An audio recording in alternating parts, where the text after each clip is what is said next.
اللهم صل وسلم وبارك على سيدنا محمد وعلى اله وصحبه اجمعين. عاملين ايه؟ يا رب تكونوا كلكم بخير. وحشتوني جدا جدا جدا من الفيديو اللي فات. بقالي كتير مصورتش معاكم حاجه، بس النهارده كده حبيت ان انا اسلم عليكم واشارككم اللي حصل في اليوم. للاسف خرجنا طبعا من اجازه العيد هوب على طول على الامتحانات، فده كان اول يوم امتحانات لبنتي.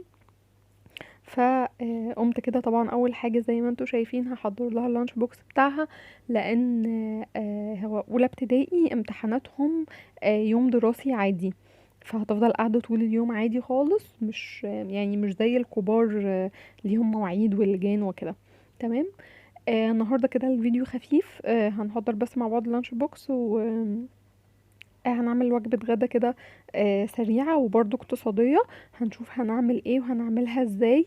وعايزاكم بقى تقولولي الامتحانات برضو عندكم بدأت ولا لأ، واليوم ماشي ازاي، وعاملين ايه في لخبطة النوم، لان انا بنزلها الامتحان وانا مطبقة، يعني بخاف تروح عليا نومة، لان طبعا كلنا خارجين من رمضان.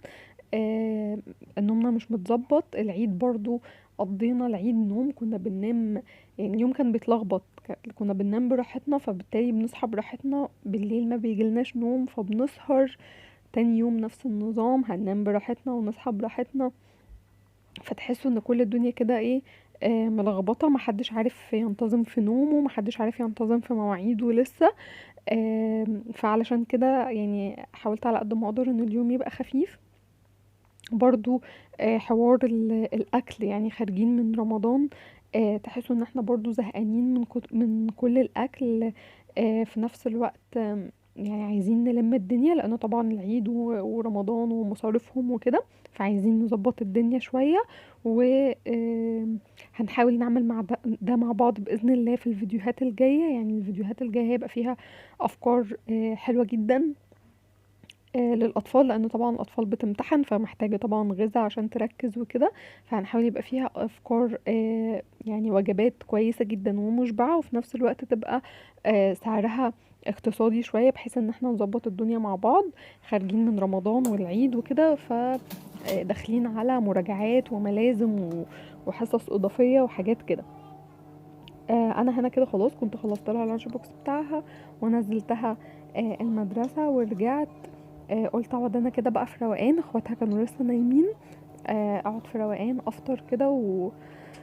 يعني هو مش فطار، انا مش من الناس اللي يعني الفطار اساسي عندي، بحاول على قد ما اقدر ان انا اظبطه، بس لا يعني هو طبعا القهوة مع حاجة بالنسبة لي ده كده زي الفل، بس دي حاجة مش صح يعني.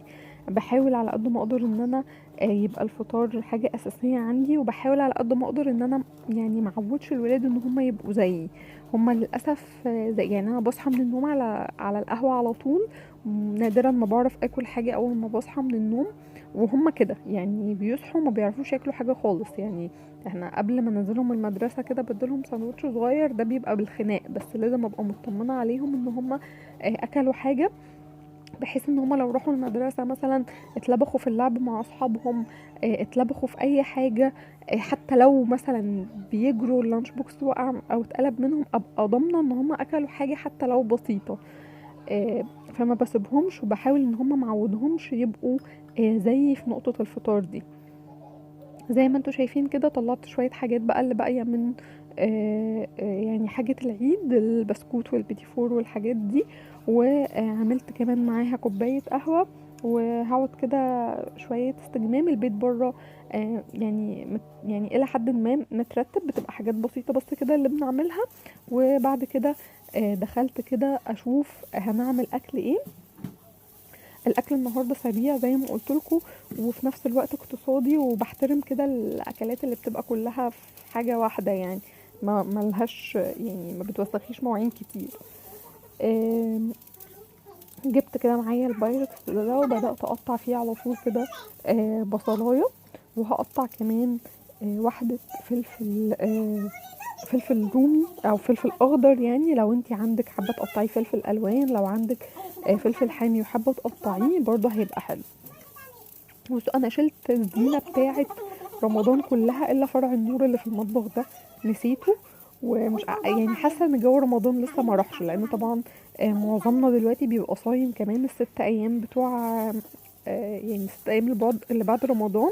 فحاسه لسه في ان في جو الصيام والمواعيد لسه مش متظبطه والكلام ده كله. فمش عارفه ليه مش حاسه ان رمضان خلص، او الواحد نفسيا كان نفسه رمضان ما يخلصش يعني. كل سنه وانتم طيبين ونعاد عليكم بالخير يا رب. و يعني حاولوا على قد ما تقدروا ان لو في حاجة معينة استمريتوا عليها في رمضان ما كانتش موجودة في يومكم العادي، حاولوا على قد ما تقدروا ان انتوا تكملوا بيها يعني باقي السنة. تمام. انا زي ما قلت لكم قطعت بصلاية وقطعت كمان فلفل اخضر، وهقطع كده حبايتين طماطم، وبعد كده هنبدأ نشوف هنعمل بيهم ايه. برضو شغلت الفرن علشان انا بحب ادخل حاجتي على فرن سخن، وبحس ان الحاجه يعني ما تاخدش وقت. فاهمين يعني لما تولعي الفرن وانتي لسه بتدخلي الحاجه ما ياخد وقت على ما يسخن ويبدا يسخن الحاجه، فالصينيه اللي معاكي تاخد وقت على ما تبدا تدفى وتسخن والحاجه اللي فيها تغلي. لا يعني اتعودي كده ان انتي اي حاجه بتشتغليها في الفرن اول ما تبداي شغل في الحاجه وتجهيز فيها ولعي الفرن يسخن معاكي. مش لازم بايركس، انت ممكن الاكله دي تعمليها في صينيه عاديه برضو، تديها غلوتين على النار الاول وبعد كده تدخليها الفرن تكمل سواها. بس انا عشان كان لسه قدامي وقت يعني كنت بادئه في الاكل بدري، فاستسهلت ان هو كله مره واحده كده وفي الفرن وخلاص. تمام. خلصت كده تقطيع الخضار اللي معايا وهبدا ازود عليهم التوابل بتاعتي. معايا ملح، فلفل اسود، كزبرة ناشفة، رشة من الكمون، و7 بهارات، ومعلقة من هريسة الشطة، طبعا دي اختياري. وهبدأ ازود عليها معلقتين من الصلصة المعلبة، او الصلصة اللي انتي يعني بتعمليها جاهزة في البيت عندك مفيش مشكلة.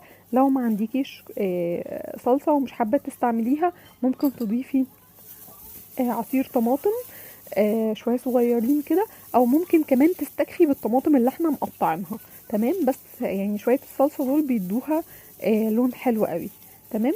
هبدا ان انا ادعك الخضار ده كله مع بعضه، وبعد كده هنزل عليه ببطاطس انا مقطعاها مكعبات. طبعا المكعبات ما تبقاش صغيره علشان ما تتهراش معانا، علشان تبقى الاكله كلها يعني تاخد نفس السوا. تمام.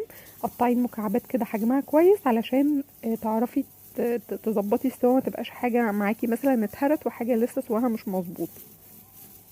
هبدا كده ادعك البطاطس معايا بكل يعني هدعكها مع باقي الخضار والتوابل اللي انا دعكتهم الاول مع بعض. انا بحب الاول ادعك اي حاجه فيها بصل بدعكها الاول مع التوابل. البصل ده بيبدا كده ينزل ميته يعني بتفرق في نكهه الحاجه اللي انتي بتعمليها. تمام. طبعا البايركس كان صغير الحاجه كانت بتقع مني، بس طبعا انا الرخامات نظيفه ومتعقمه وزي الفل وانا واثقه من نظافه الحاجه.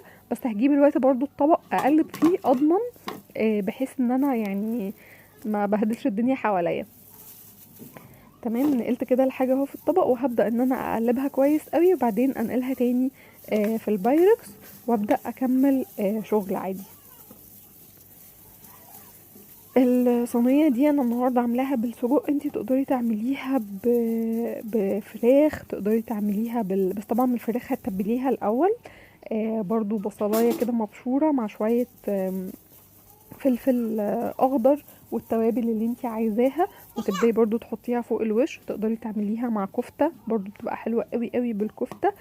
طبعا مع الفراخ او الكفته ممكن تزودي الخضار يعني تعمليها خضار مشكل مش بطاطس بس. تمام.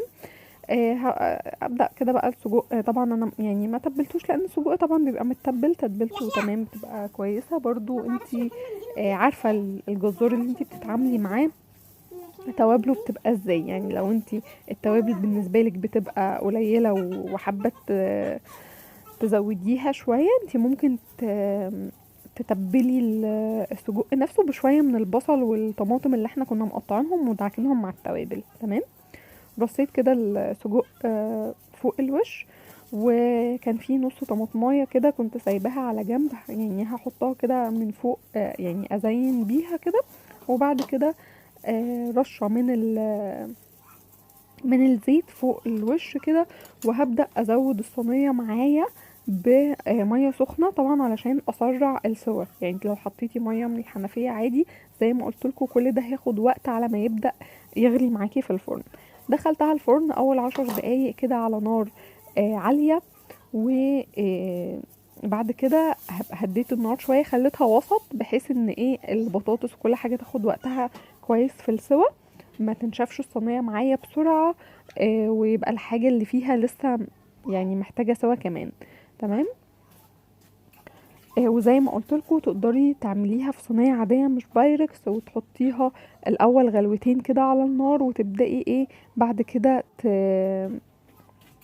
تدخليها الفرن، او تقدري ان انتي تسويها سوا كامل على البوتاجاز من فوق، وبعد كده تدخليها على الشواية كده تاخد لون.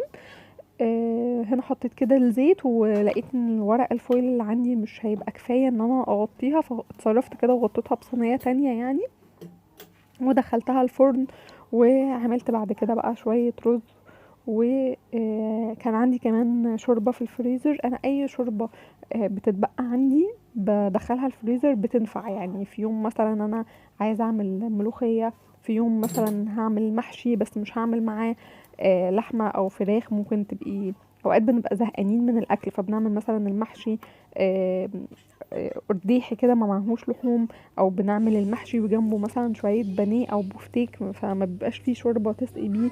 يوم زي النهاردة كده طلعت شوية من الشوربة وعملت معاها عملتها شوربة لسان عصفور جنب الاكل. الاكلة حلوة واقتصادية، لان انتي مثلا لو انتي عندك مثلا كمية قليلة من السجق وحبيتي تحمريها وتعمليها سندوتشات مش هتكفيكي، لكن لو حطيتيها في بايركس او في طاجن كده زي ده هتكفي وهتقضي معاكي.